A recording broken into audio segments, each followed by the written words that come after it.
E chegamos no final da estrada. Depois de correr por vários caminhos, todos eles nos trouxeram aqui no encerramento da trilogia do Sonic para o Game Boy Advance. Sonic Advance 3 chegou em 2004, novamente pela Dynx e Sonic Team, mesmo ano de lançamento do Nintendo DS. E como estamos aqui no final do ciclo de um console, é geralmente quando as empresas experimentam mais e têm mais domínio do hardware, e é o que vemos aqui. E essa fase ainda durou bastante, com jogos lançados em 2007 ainda para o Game Boy Advance, quando já tínhamos, por exemplo, o Nintendo DS Lite, mostrando aí que o portátil da Nintendo era realmente muito poderoso e tão icônico quanto suas versões anteriores da época em preto e branco. Logo de cara o jogo já começa com uma belíssima abertura, mostrando que mais uma vez Robotnico pegou as esmeraldas do caos, mas dessa vez ele só quebrou o mundo em 7 pedaços, só para ali causar uma pequena confusão geral e depois poder criar o seu império. Por causa disso, Sonic e Tails se separam de seus amigos e agora precisam se reunir novamente e colocar um fim em mais um plano maluco do Robotnico. As mudanças vêm logo de cara. Temos um hub para ir até as fases, que aqui são 3, e temos também a batalha com o chefe. O hub em si não tem nada demais, é uma área com uma leve exploração, poder conhecer a movimentação dos personagens, ver qual é o tema das fases. É um pouco confuso no começo achar as fases que ficam espalhadas ali pelos cenários, mas depois a gente vai pegando mais o jeito do jogo e fica bem mais tranquilo a navegação. Também temos uma espécie de área central, onde podemos trocar de personagens, mudar os cenários, ver a coleção de caos, que aqui agora são essenciais para conseguir as esmeraldas do caos. E essa apresentação toda do jogo, bem no começo, me lembra bastante Colecatons, por exemplo, Banjo-Kazooie, e temos que ir andando ali pelo castelo da Gruntilda, funcionando também como um hub central, para aí sim achar as fases, tendo alguns colecionáveis extras pelo caminho, mostrando que Sonic Advance 3 é um jogo muito mais robusto que os antecessores. A Dynx e a Sonic Team resgataram a dupla de personagens e foram além. Diferentes dos clássicos do Mega Drive, onde Tails era controlado automaticamente, sem maiores interações, em Sonic Advance 3 o foco é o trabalho em equipe. Todo o gameplay e level design é em torno da interação entre os personagens. E para celebrar os tempos mais clássicos, temos Sonic e Tails como os primeiros personagens disponíveis, e é possível alternar também, jogar com Sonic e ter Tails como parceiro e vice-versa. A movimentação traz toda a bagagem dos jogos anteriores, mesclando agora com a interação entre equipes através do botão R. Ao deixar o botão apertado, é carregado a interação, com o personagem segurando o outro, e ao soltar o botão, o movimento especial é ativado. E aí temos dezenas, literalmente dezenas de movimentos que podem ser feitos. Não é exagero, é só ver aqui a quantidade absurda de sprites de cada personagem. Por exemplo, Sonic, tendo Tails como parceiro, pode ter um super salto, ser carregado no ar, e fazer a dupla ao contrário, jogando com Tails e Sonic, o movimento especial muda, com o Sonic ali dando um boost para o seu parceiro. E à medida que vamos desbloqueando os outros personagens durante a história, o Knuckles, a Amy e a Cream, a dinâmica fica ainda mais legal, com a mudança em alguns movimentos básicos, incrementando ainda mais o gameplay. Outro exemplo aqui, se escolher o Knuckles e o Tails, nosso Equidna ganha uma espécie de pulo duplo, dando um leve gancho no ar e planando em seguida. Se o parceiro do Knuckles for o Sonic, em vez de planar, ele vai dar uma cabeçada no ar. Amy, que normalmente não tem o Spin Jump, movimentação bem parecida com um dos outros jogos, se tiver o Sonic aqui como dupla, terá o Spin Jump e poderá ainda dar uma ombrada no ar, quase uma leve planada ali, podendo ser bem útil para atingir algumas plataformas. Então, por mais que à primeira vista ter um personagem como dupla não vai parecer ele ter grandes mudanças, essas pequenas nuances, pequenos novos movimentos dão um valor replay absurdo. Dá vontade ali de experimentar as diferentes variações de personagens, e escolher os nossos favoritos, aqueles que se encaixam perfeitamente no nosso estilo de gameplay. E essa realmente foi a época do gameplay em equipe. Também tivemos lá Sonic Heroes para o console de mesa, PC, mas lá as equipes são pré-definidas e são todas em trio. Encontrando os anéis das fases nos hubs, ou melhor, os anéis dos atos, aí sim estaremos na aventura com a estrutura já conhecida de level design. A primeira aqui é a Rota 99, trazendo um cenário urbano, vibrante, com prédios ao fundo, em um dia de poucas nuvens, fugindo das tradicionais zonas iniciais de vales e florestas. E é aqui em Sonic Advance 3 que encontramos o equilíbrio entre a alta velocidade do segundo jogo e as sessões de plataformas que não travam o nosso gameplay. Graças às movimentações especiais das duplas, sempre é possível ir por um caminho diferente. A bifurcação é o que não vai faltar aqui. Todas as fases aí muito bem construídas para essa dinâmica dos personagens. Às vezes você tá numa rampa ali, ao mesmo tempo que descendo pelo Grind Rail, vai se perguntar, e se eu for por aquele outro caminho que logo apareceu? Sempre é uma pontinha de uma plataforma, um trampolim no cenário, que nos jogará por um caminho diferente, diferentes desafios a serem superados em cada uma dessas bifurcações. E com 3 atos por mundo, a criatividade para o level design precisa estar mais afiada do que nunca. E aqui eles conseguem entregar fases que não são repetitivas, mesmo dentro de um tema. E também é impossível falar da trilha sonora sem citar os atos de cada fase, pois conseguir fazer 4 variações de um mesmo tema, tendo lá o tema do hub e dos 3 atos, é algo incrível. Você fica sem saber qual a versão que gosta mais. Isso ajuda a não só cair na mesmice, mas você sabe que está indo cada vez mais rápido para um novo desafio, uma nova fase, uma fase a menos, até o chefe, quando o tema vai tendo ali as suas variações de arranjo e ritmo.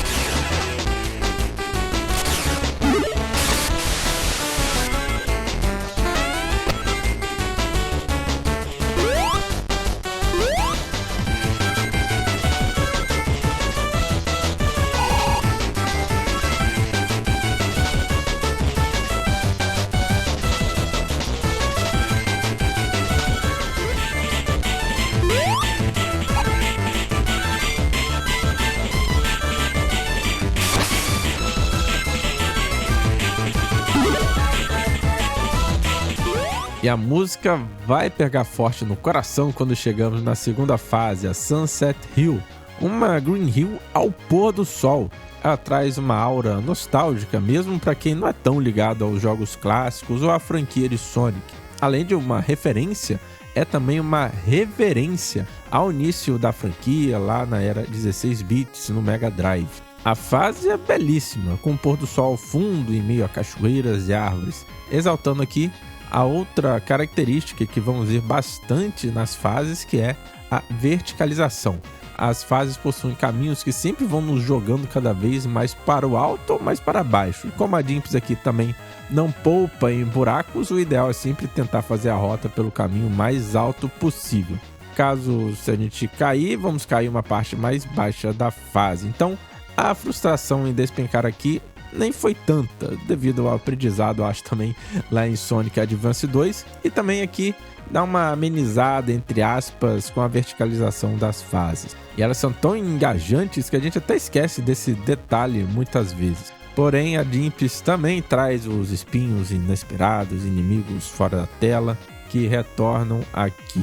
Igualmente e já tradicionalmente irritantes, e adiciono também aquelas plataformas /blocos que ficam indo de um lado para o outro, subindo e descendo, quando a gente vai perceber é esmagado no chão, no teto, e aí acaba morrendo. E principalmente quando a gente tá lá quase conseguindo 100 anéis para uma vidinha extra, vem aquela abelha Badnik que estava fora do cenário, pronta para remover todos os nossos anéis. Pelo menos aqui, em várias fases, temos um generoso número de checkpoints, o que diminui um pouco a frustração. Além também que, se a gente acabar levando o game over, vamos poder voltar em um dos atos. E como eu falei, as fases são tão engajantes, tão divertidas de jogar, E mesmo com o Game Over podemos voltar em qualquer um dos atos. Aliás, podemos até mesmo ir fora de ordem, é só encontrar ali os anéis no hub. Além também, teremos espalhados no hub 2 minigames para conseguir algumas vidas extras. Nos primeiros mundos é bem fácil já conseguir 5, 6, 7 vidas, então é só voltar ali a alguns cenários, farmar algumas vidas que a gente fica com a vida bem mais tranquilo para conseguir prosseguir nas últimas fases. Seguindo, temos Ocean Base, que é a fase industrial, mas dessa vez com um tema aquático, ficando aí bem diferente do que a gente viu nos outros jogos. Em seguida temos Toy Kingdom, o colorido e vivo parque de diversões que nos levará Twinkle Snow, trazendo novamente o tema de neve, misturado ali com um pouco de fases debaixo d'água, com ótimas músicas para aquela playlist de músicas de videogames para o Natal. Em Cybertruck, estamos literalmente dentro de um computador com plataformas em forma de janela de Windows 95. E são esses detalhes que dão ainda mais charme para Sonic Advance 3. E a essa altura eu tava sentindo falta de alguma coisa, estava jogando, me divertindo tanto que eu nem percebi. Só fui perceber quando realmente eu caí na fase. Mas não poderia ficar de fora, né? A Chaos Angel aqui é a fase nos céus e fecha a trilogia como um todo. Como falei nos outros jogos, pedra no sapato do Sonic pra mim. E aqui a Jimps pareceu que esqueceu literalmente que chão existe. Não precisa colocar chão agora em Chaos Angel, pra que isso? Então usar a verticalização será mais essencial do que nunca. E foi aqui que eu descobri que a dupla Knuckles e Tails são bem divertidos de jogar. E deixa a experiência ainda mais de boas para passar desses desafios aéreos, que serão muitos aqui. Mesmo sem colocar chão nas fases, o level design aqui segue em alto nível. Além da fase ser belíssima, como Sunset Hill, ela traz de volta essa sensação de jogos anteriores, tanto da época do Mega Drive quanto os do Sonic Advance anteriores. É como se todos os jogos desde a época do Mega Drive culminassem aqui nesse momento. A sensação de desafio final passando pelos céus de Angel Island, um local tão icônico para a franquia. E para o desafio à altura, as lutas com o Robotonico estão de volta ao estilo mais clássico. Cada encontro aqui com uma nova criação sem batalhas e movimentos, como foi visto em Sonic Advance 2. E temos a chegada aqui de um novo antagonista, acho que o nome dele é Gemel.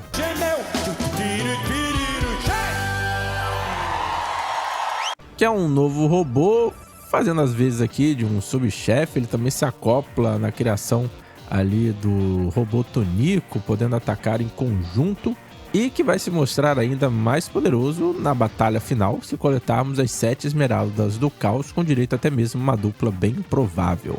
E falando em esmeraldas do caos, aqui vamos precisar coletar os caos que estão espalhados pelas 3 fases e na área de hub, totalizando aí 7 caos por mundo. Ao pegar todos, ficará disponível ali em um dos atos uma chave dourada para desbloquear o trampolim para a fase bônus. A forma como essa chave aparece é aleatória em qualquer um ali dos 3 atos, mas até onde eu joguei, fiquei passando normalmente das fases, sempre acabava coletando ela durante o percurso. Dessa vez aqui o bônus é um voo no estilo da abertura do Sonic 3, onde ficamos na asa do avião e precisamos coletar determinados números de anéis até chegar em uma das esmeraldas do caos. Se a gente não conseguir, vamos precisar pegar a chave em um dos atos de novo, que eu nem acho tão ruim assim comparado com os 196 medalhões no segundo jogo.